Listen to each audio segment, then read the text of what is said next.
Assalamualaikum kawan-kawan ya. Di hadapan saya ini ada sebuah kipas angin. Ini mereknya Mas Pion ya. Oke. Ini kita lihatin dulu ya. Nah itu ya, Mas Pion ya. Modelnya seperti ini teman-teman ya. Sebenarnya sih saya nggak mau buat tutorial ya, tapi mungkin sedikit ada pencerahan teman-teman ya, untuk menentukan kerusakan dari kipas angin. Ini kerusakannya mati total ya. Oke, jadi yang pertama yang harus kita siapkan itu adalah ampometer dulu seperti ini. Oke, ini ya, bisa kelihatan ya. Oke, kita nyalakan. Kita ke skala dioda ya kalau untuk jenis Sanwa seperti ini, lewat. Nah, lalu untuk colokan ke PLN ini teman-teman, nanti kita cek ya dengan menggunakan ampometer. Tapi sebelumnya itu kita on kan dulu ya, mau di speed 1 bisa, di speed 2 pun bisa ya, di speed 3 bisa ya. Oke, ini kan malam teman-teman ya. Jadi trik seperti ini itu bisa berlaku jika betul-betul kipasnya malam seperti ini, tidak ada alat spare partnya untuk mengganti. Jadi bisa teman-teman dulu melakukan trik seperti ini ya. Jadi kalau misalkan kipasnya nyala, bisa teman-teman besok baru bisa melakukan pergantian ya, spare part ya.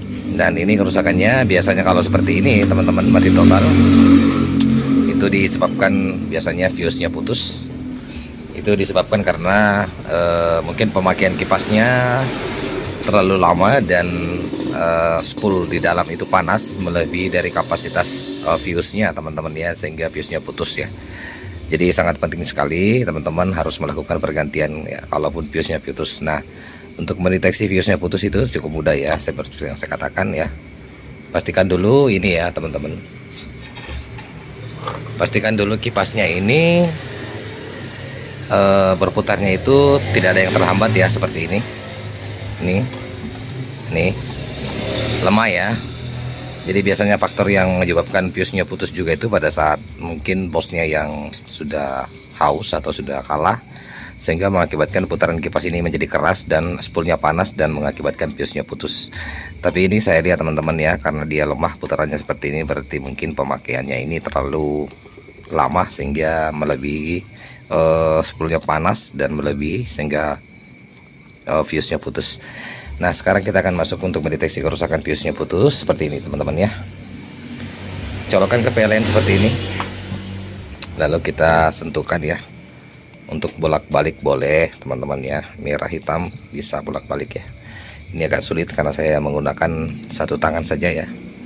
Nah, perhatikan pada saat saya sentuhkan seperti ini, kalau fuse-nya tidak putus pasti dia akan menunjukkan nilai hambatan ya.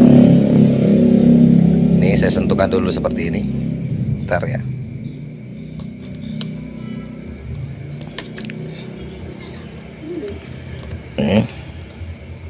Bentar. Nah ini ya.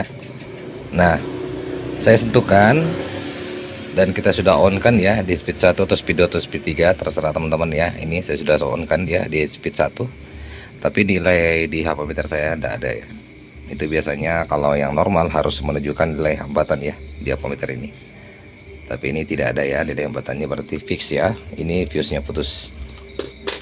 Oke, baik teman-teman ya. Jadi cara cepatnya untuk kita bisa memperbaiki kembali dan kipasnya berfungsi kembali itu cukup mudah teman-teman. Kalau di jenis Mas Pion, bahkan pun di jenis kipas-kipas yang beda merek bisa teman-teman gunakannya. Trik seperti ini. Oke, jadi triksnya seperti ini teman-teman. Telusuri jalur dulu yang dari colokan PLN ya. Nah, di sini kan ada satu yang masuk ke saklar ini ya. Kemudian yang satunya itu langsung masuk ke spool ya. Nah ini, kita lihatin ya, ini ya. Berarti yang masuk ke spool itu kabel warna putih ya, ini nyambung ya. Tuh. Nah, cukup teman-teman cari aja satu kabel dari spool yang langsung ke tegangan PLN ya, seperti ini. Kemudian nanti teman-teman cari kabel yang menuju ke kapasitor ya. Oke. Nah, kabel di kapasitor ini ada dua ya teman-teman. Satu berwarna ini ya, orange ya. Dan satunya lagi itu berwarna, kalau di Mas Pion paling sering dia keseringan ya, Mas Pion itu warna biru ya. Nah, dia nyambungnya ke sini teman-teman. Ini kan kapasitor ya, nyambung ke warna biru ya. Oke. Jadi caranya itu cukup mudah teman-teman ya. Jadi dari tegangan PLN yang satu tadi kita sudah dapat warna putih ya. Nah, ini kan biasanya yang terhubung kalau di Mas Pion itu putih dan biru, biasanya dia fuse ya. Ini kan fuse-nya putus, jadi cukup teman-teman bisa nyambung aja ke sini. Nah, misalkan kalau merek-merek lain itu biasanya kalau misalkan nyambungnya ke sini itu maka putarannya akan terbalik ya. Jadi tidak apa-apa teman-teman, kalau misalkan teman-teman salah prediksi nyambung bisa ya. Jadi pada saat kita nyambung ke sini pasti putarannya itu anginnya ke belakang ya. Jadi bisa kita geser lagi ke yang satu ini, seperti itu teman-teman ya. Nah sekarang kalau Mas Pion ya, saya sudah sering kali, kalau Mas Pion itu paling sering itu warna biru teman-teman ya, warna biru dan putih ya. Nah kebetulan ini kan putih yang terhubung langsung ke tegangan PLN ya. Nanti kabelnya ini teman-teman kita sambung ke sini ya, seperti ini. Nah ini tanpa kita gunakan fuse lagi ya. Nah dengan catatan kalau misalkan pagi atau besok hari bisa teman-teman lepas lagi, tutup isolasi, lalu kita buka spoolnya untuk mengganti fuse-nya. Itu wajib teman-teman ya. Fuse itu berfungsi sebagai pengaman dari spoolnya ya. Pada saat misalkan bosnya macet, dalam kipasnya on terus ya, sehingga mengakibatkan dia akan panas dan spoolnya akan kebakar ya. Nah itulah gunanya fuse-nya. Oke, kalau begitu saya akan sambung dulu teman-teman ya, kabel warna biru dan yang berwarna putih ini bisa seperti ini. Oke, saya sambung dulu ya, kita akan lihat hasilnya. Oke teman-teman ya, ini saya sudah nyambung ya seperti ini. Tinggal kita kasih isolasi ya nanti ya. Seperti yang saya katakan, kalau Mas Pion itu putih dan biru ya biasanya. Ya kalau misalkan teman-teman merek-merek lain bisa juga melakukan trik seperti ini. Salah satunya teman-teman nyambung, kalau putarnya terbalik berarti yang satunya yang mesti kita harus nyambung ya, buka dan ya, kita beralih ke yang satunya lagi. Seperti itu ya teman-teman aja ya. Ini untuk berlaku untuk semua jenis kipas ya. Oke, jadi kalau misalkan teman-teman ada keluhan mati total bukan dari Mas Pion, nah bisa teman-teman ya dengan mencari satu tegangan PLN ya yang langsung ke spool kayak tadi ya, ini warna putihnya langsung ke spool, dan ambil salah satu dari kapasitornya ya. Nah, bisa teman-teman kalau nyala salah sambung nggak apa-apa, pasti putarnya kipasnya itu kan terbalik ya, anginnya ke belakang. Kalau seperti itu bisa teman-teman buka lalu beralih ke yang satunya lagi. Saya rasa seperti itu teman-teman ya. Oke, sekarang saya akan tes ya nilai tahanannya ini. Kalau kita sambungnya dengan benar pasti akan kelihatan ya. Saya tekan di speed ini ya, 1 ya. Oke, saya akan ambil colokannya dulu. Bentar ya. Nah, saya akan langsung ukur ya teman-teman. Aduh, jatuh. Nah, mohon maaf ya. Goyang ini soalnya teman-teman, satu aja saya punya tangan, HP yang satu agak sulit. Bentar ya. Saya coba di sini. Mudah-mudahan bisa ya. Ini ya. Nah itu ya teman-teman ya, nilai hambatannya 162 ya. Oke, ini speed 1 pastinya teman-teman, karena nilai hambatannya sangat sedikit ya.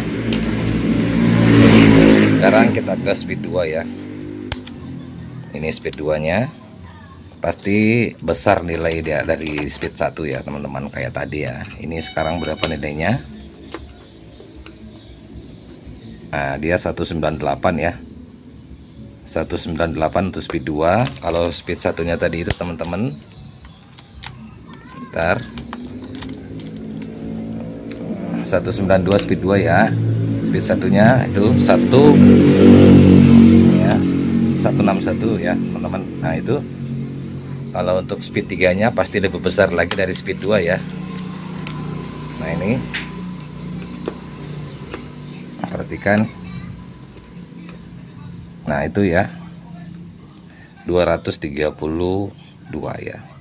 Nah, ini berarti sudah benar teman-teman ya. Nah sekarang tinggal saya nyalakan langsung ya. Langsung saja kita ke speed 1 seperti ini. Ini ya. Nah itu ya udah tertekan ya. Nah sekarang langsung kita colokkan teman-teman, perhatikan ya. Itu kipasnya sudah langsung berputar teman-teman.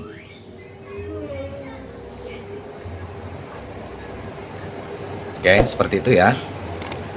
Perhatikan. Jadi syaratnya seperti itu teman-teman yang saya jelaskan. Harus kipasnya itu kita cek dulu apakah putarannya itu tidak terlalu keras atau gimana. Kalau keras jangan lakukan hal seperti ini ya teman-teman, karena walaupun teman-teman melakukan seperti ini bisa saja nanti spoolnya akan panas dan kebakar ya. Pastikan dulu dia lemah putarannya teman-teman, baru kita bisa ambil kesimpulan dengan menyambung langsung seperti ini tanpa kita bongkar kipas atau dinamonya ya.